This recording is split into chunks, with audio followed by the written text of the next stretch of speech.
Hello there.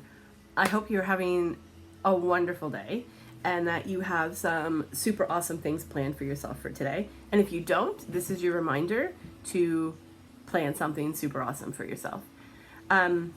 Usually you will find me doing voices from the van, which is sort of my happy place. But I have been doing some online readings for people lately, and I kind of like them. They're a little bit fun. Gives me another outlet for kind of sharing my stories and putting stuff out there. And so today I want to do an interactive card reading, which normally you would find them posted on my page. You select the card, you get the meaning, da da da da da. So I'm going to do it a little bit differently today because it is June, the last little bit of June, and this particular time of year is really hectic for people. There's lots going on. For whatever reason, it's always been sort of a conclusion for us. If you think about growing up as a kid, like June symbolized the end of the school year, saying goodbye to teachers and friends so you can go on summer vacations, like all these different kinds of things. And typically June and even May, sometimes the tail end of April, can be extremely busy for people. And with busyness comes that, like, we're just sort of spinning energy, right?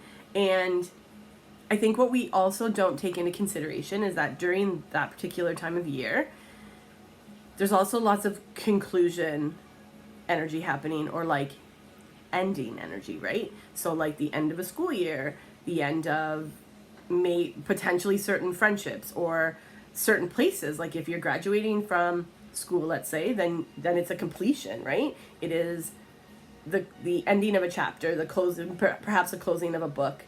And we don't always take into consideration that as humans, we need to process that, right? And grieve it a little bit. And I know when we think of grief, we think of the loss of a person, which absolutely, but also grieving can be grieving those processes too.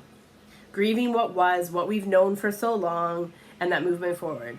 And then as we get older, like this time of year also symbolizes that. There is a closure for lots of people, a completion energy that happens. And right now we are in a super powerful year full of this real completion energy. Almost like we're moving through a lot of stuff. There's lots of triggers that are coming up, other sort of things that are coming up for our attention and our release. And so having to recognize that is really important for some, not as important for others, because in order to process through that, move through that combination of things, we need to acknowledge it, process it, move through it, all those fun things. And so in doing that and in recognizing, like, hey, I feel really overwhelmed right now, or I feel really burnt out right now, or I feel like I can't remember anything, or I'm confused, or I just like can't keep my head straight or heads of tails of anything. There is lots happening with that type of energy, and that is why we feel so like at this time of year. On top of this, everything is just like we're running full tilt to a wall. And if we think about that, like you're just going, and then smack, and it can almost like knock you right off your ass. And so recognizing that as well, like some of this is just the natural flow of what happens in life.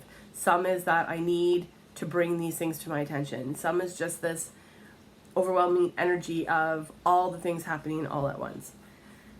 Which brings me to drawing some cards, being here with you today to kind of share some energy with you, to help you feel maybe a little bit more grounded, maybe a little less spinny, maybe a bit more seen, a bit more heard, so that you don't feel quite so alone, because it can be really alienating when we are moving through these things on our own, and maybe not always recognizing what it is, and we can't always put that into words. So then we don't get maybe the support that we need, or we don't even recognize that, like, hey, this has been kind of tricky for me, because we're busy with the next thing. It's a constant cycle of like one thing after another. So we don't always recognize that we need to step back. So hopefully by sitting here and meeting with you today, you can maybe feel a little less alone, a little more heard, a little more seen, and a little more grounded.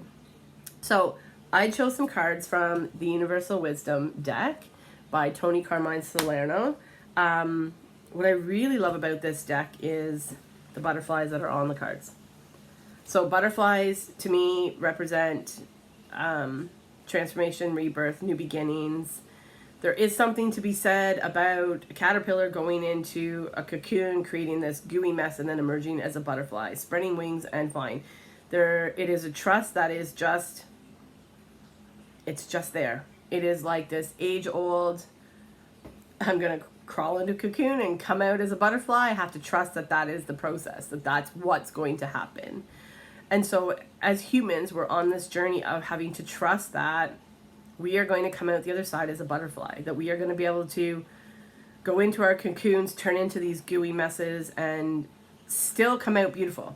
And I think for lots of us, that process can be tricky, that wrapping our heads around that we have to trust the process and the journey. We have to trust that beautiful things are waiting for us, even if we're in the middle of the murkiest, gooeyest shit. Still trusting that, right? Okay, I have drawn 3 cards from this deck. I think for the start of this video, like as the, whatever you want to call it, like to the title page of the video, I will put the 3 cards in this way so you can't actually see what they are. And then I will try to make note of when I draw each card so that you can go through and decide if you want 1, 2, or 3. There are 3 cards, okay? So take a moment to take a deep breath and then choose your card. Do I want card 1, 2, or 3, or a combination? Okay. And then I'm going to flip them over for myself so I can see them, show them to you, get the vibrations that are coming through, and then also potentially include the book's guidelines for what it says about that particular card. Sound good? All right. So card 1. Card 1 is rest. What an interesting card to get at this time of year. Rest. Okay, can you see that? The video doesn't quite do the same justice as the cards in person, but I think you can get the idea.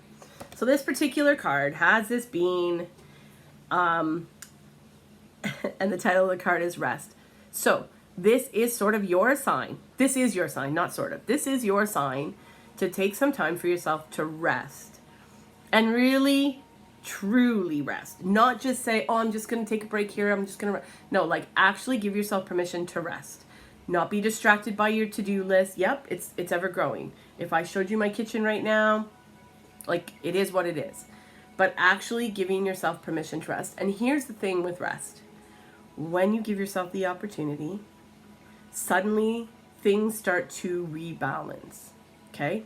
Your nervous system settles down, right? It like takes a breather. So all of those things that you were struggling with before may still be there, but your ability to deal with them will be easier. Okay? So really listening to the words of this card, rest. Okay? It's really important. Take time to give yourself permission to rest. And I mean, I'm not sure that really needs to be explained much more than that. And it can be whatever rest looks like for you. So maybe it is some extra sleep. Maybe it is just putting your feet up and binge watching your favorite series for the day or something like that. Maybe it is spending time in nature, on the water, out with the trees, like whatever rest looks like to you, because we're all different, and what works for you today may be different than tomorrow, and what works for this person may be different from that person. And I really get this feeling like we are meant to meet ourselves where we are based on what we need at this moment. So what you need today may be different than tomorrow. It might be different from next week. And right now, we are at the tail end of June, the first half of the year. We just had solstice. Like, there is some really crazy energy happening, and you do need to rest. You do need to get your energy grounded, balanced, feel a little bit more like yourself, okay? I will read this one, even though I think it's pretty self-explanatory, but we'll read it anyway, just because why not? Okay, rest. You may have become so absorbed in the everyday issues of life that you have forgotten the importance of taking time out to rest. Perhaps you feel that there simply is not enough time and that time is running out. Know these feelings are simply an illusion. You have the power to achieve all you want to with ease, provided you stop dwelling solely on maternal issues and fears. It is important to learn to detach yourself from everyday concerns. The more you learn to relax, the clearer life will seem to you. Remember that you are an eternal spirit. Rest and allow love's light to heal your fears and anxieties. Allow love to guide you. It will bring balance to your life. As your mind is cleared of all stress, anxiety, and concern, you create the opening for your spirit to be felt and heard. You will then be able to communicate with your spirit and reconnect with the truth and purpose of your life. Keep an open mind and heart. An idea will soon come to you, which will help you greatly. This idea stems from your spirit. It is a blessing from the universe that will help bring balance and abundance into your life. You will soon start to see your life from a higher perspective, and you will find that you have adequate time for all in your life, including taking regular time out to rest. And then in bold, it says, life, an ocean of eternity. Time, an illusion existing only in the mind. Cast away all concerns. Come rest in eternal light. That makes sense. Sounds pretty good. All right, let's move on to card number 2. Card number 2, Sacred Mountain. This card has come up a couple times lately. This card for this particular reading makes me feel like you are a sacred mountain, okay? I'm going to show you one more time. So you are a sacred mountain, right? Sacred mountain. This to me appears to be, it almost looks like it's water, even though the color of it looks a little bit orange, which makes me think of like our sacral chakra, our emotional balancing, our creativity center, our emotional center. For some reason, security is coming through with this one. So like your personal security, where are you feeling maybe a little bit insecure or not secure or not supported? I think that's important too. I really like the blues and the lights. And this little looks like a seed has grown and starting to blossom. So I really get this feeling of like what you have planted is starting to now bloom and blossom. And the sacred mountain is you. So really spending time focused on what you need to move forward with, what supports that you could use, how can you support yourself, but what support do you need from others around you? Asking for help from those around you, those who care about you, is really important at this time, okay? You are the sacred mountain. It is important for your own well-being and your own movement forward. And yet, in doing this particular work that you've been doing in the last little while and the work that you're going to do moving forward, it's like things are really starting to expand and really open up for you. And you're not going to feel quite so stuck in your own shit, if that makes sense. Like the movement forward is happening. You have to trust that it's happening, and you have to trust that easier days are ahead, that everything is going to be okay, that you are on the right path, that you are doing the right things, and try to focus on not second guessing, not questioning, and by not questioning, I mean like not questioning every little thing you do. Like sometimes you are doing a really good job. Most times you are doing a really good job. So not second guessing that quite so much. All right, Sacred Mountain.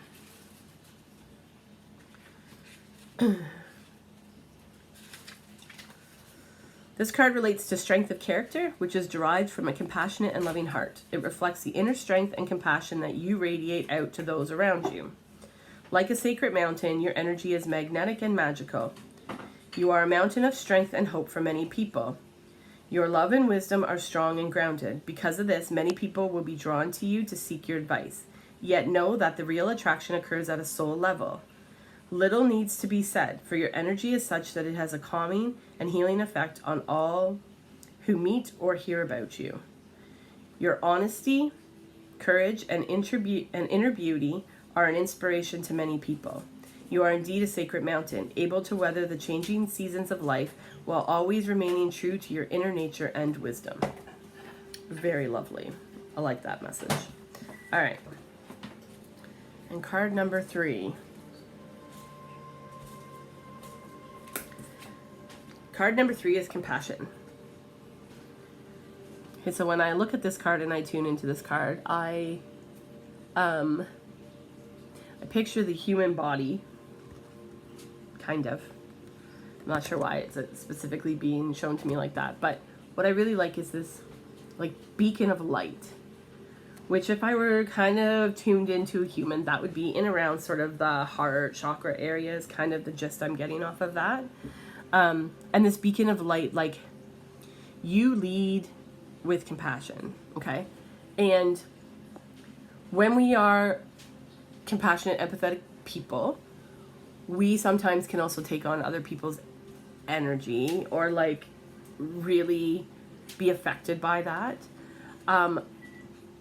But also leading and being really heart-centered. So leading from your heart, paying attention to what that heart center says to you, about others, about the world around you, and leading with that beacon of light. Because really, like, to me, it's a beacon. It's a beacon of light. You are a beacon of light. The world is a better place because you're in it, okay?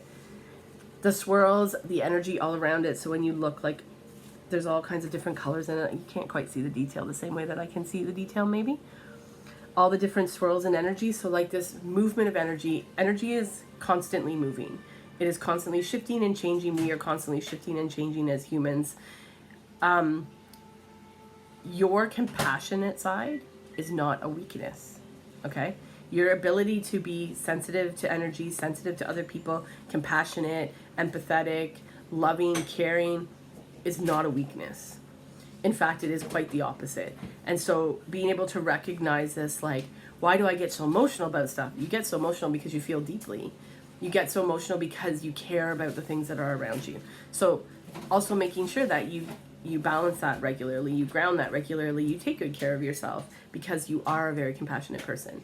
That being said, also extending yourself the same compassion. So are you being overly hard on yourself?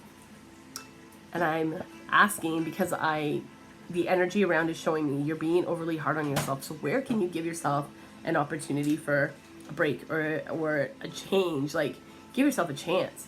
Give yourself an opportunity to say, like, hey man, I really am an amazing human. Because I feel like you're constantly on yourself for what you didn't do versus what you have already. Okay? All right, let's see what it says about this one. So in bold, the book says, you are a jewel. Even though you may not see it, all that you consider to be imperfect allows greater light to shine through. Even in darkness, you are eternally bright. Hence the beacon of light. Okay, here's what the rest of it says. Kuan Yin, known in Buddhism as the goddess of compassion and mercy, has shown up in your reading today to ask you to be more compassionate towards yourself. She asks you to reflect on the many times She asks you to reflect on the many times you have critical thoughts about yourself. Make an effort to replace these negative thoughts with positive and loving ones. Your spirit lives always in perfection, even though from the physical plane you may perceive that you are less than perfect. Perfection exists in all things, even though we may not always see it. All is perfect and all is sacred. Remember that the physical world is simply spirit clothed in matter. From a spiritual perspective, life is a game whose sole objective is for us to remember who we truly are. You are an eternal being of love and light, and even though your mind may see imperfection in many things, in actuality, everything is perfect just the way it is. Everything serves a purpose, otherwise it would cease to exist. Do not strive to perfect your flaws. Accept them. Love yourself as you are. View things compassionately, and you will see the underlying beauty that exists in all things. How magical. Okay, those were our 3 cards for today. So remember, card 1 was love. Sorry, that was a slip up, but I feel like I felt this the first time I picked. The first card was rest, but we're going to throw love in there too. But that first card says rest and love, but rest. The second card is Sacred Mountain. And the third card is compassion. With the underlying, over the top line, all the way around line, energy of love coming through for all of the peoples, because I think we all need a little bit of extra loving right now. Thank you for tuning into this video. I know it's a little bit long, but I will post in the comments, or when I post the video, I will actually post when you can pick up those cards if you picked 1, 2, or 3. I wish you a blessed day. You are an amazing human, and the world's a better place because of you. Thank you. Take care. Bye-bye.